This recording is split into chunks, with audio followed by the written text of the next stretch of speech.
Ration तो केंद्र सरकार की ओर से भी मिलता है, प्रदेश की ओर से भी देते हैं, लेकिन साथ में कभी दाल, कभी तेल, ये चीजें प्रदेश की ओर से दिया करते थे।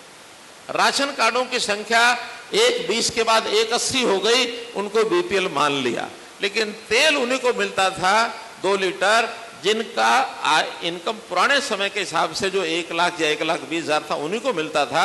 120 से 180 वालों को वो नहीं मिलता था।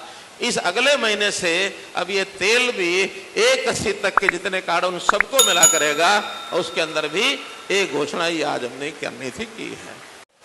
हमने परिवार पहचान पत्र में इनकम के ऊपर एक कंडीशन लगाई थी कि जिसका बिजली का बिल 12,000 रुपए, पहले 9,000 था, फिर 12 कर दिया था, 12,000 से ऊपर होगा उसको 180 के स्लैब में, उससे ऊपर के स्लैब में मानेंगे।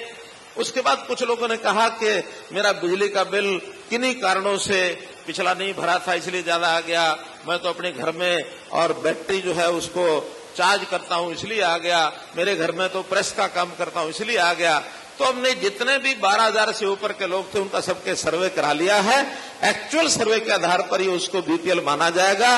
बिजली के बिल की कंडीशन ये हम बिल्कुल खत्म कर रहे हैं। पत्रकारों की व्यवस्था ये भी हमने काफी की है। आज ये घोषणा की है, पत्रकार बंधु इनको बता देता हूं कि अभी हम 5 लाख रुपए तक जो बीमा होता था, जीवन बीमा पत्रकारों का, उसका प्रीमियम सरकार देती थी, बाकी पत्रकारों को उसका अंश देना पड़ता था।